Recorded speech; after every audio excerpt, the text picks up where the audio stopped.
చూస్తూనే ఉండండి మన ప్రాంతం మన ఛానల్ News24.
కూర్చోండి సార్ ఇటు కూర్చోండి ఇటే కూర్చోవాలి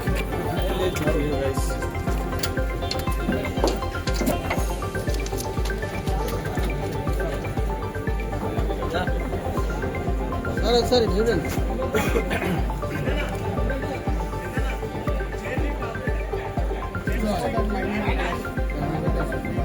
జాబ్స్ ఏది చేయండి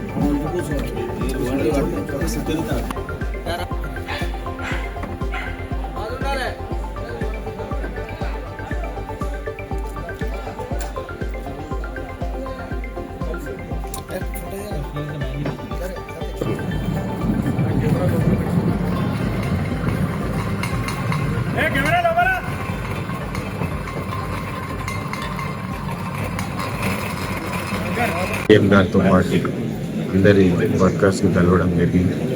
వాళ్ళ సమస్యలు ఏంటో మళ్ళీ చెప్పుకోవడం జరిగింది.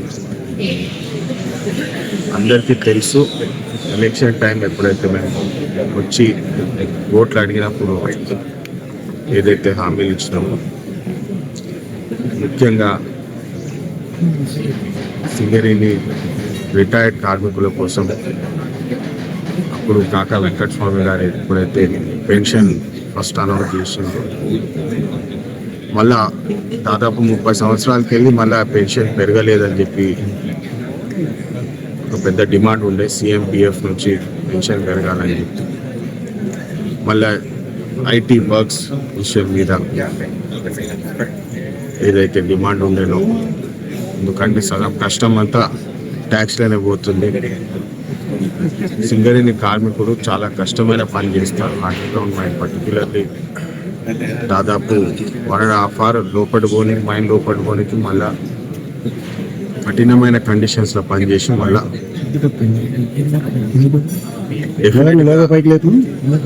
సింగరేణి వర్కరు కార్మికుడు ఒక సర్వీస్ చేస్తున్నాడే అని చెప్పాలి. మన అందరికీ మన దేశానికి వెలుగునిచ్చే కార్మికుడు వాళ్ళ సొంతింటి కళ ఏదైతే చెప్పినామో. అండ్ మెడికల్ బోర్డ్ ఇప్పుడు చాలా మందికి కలిస్తే వాళ్ళు చాలా బాధపడుతున్నారు. మాకు మెడికల్ బోర్డు మీద మూవ్మెంట్ లేదు.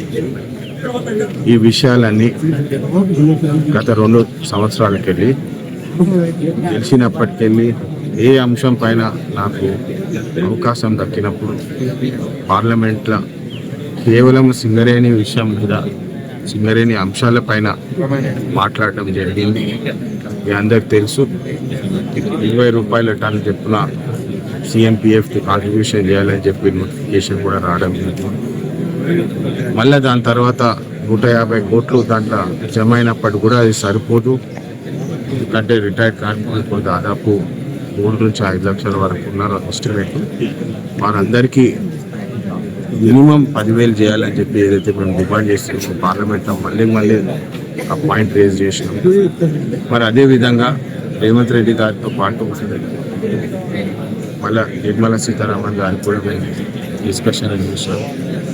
IT వర్క్స్ మీద ఏదైతే బెనిఫిట్ రావాలో కోల్ ఇండియా ఎంప్లాయీస్కి వస్తున్నప్పుడు మరి మనకెందుకు ఇట్లా డిఫరెన్షియేషన్ చేస్తున్నారు, ఇట్లా చేస్తున్నారని దాని మీద కూడా మేము చర్చించాం.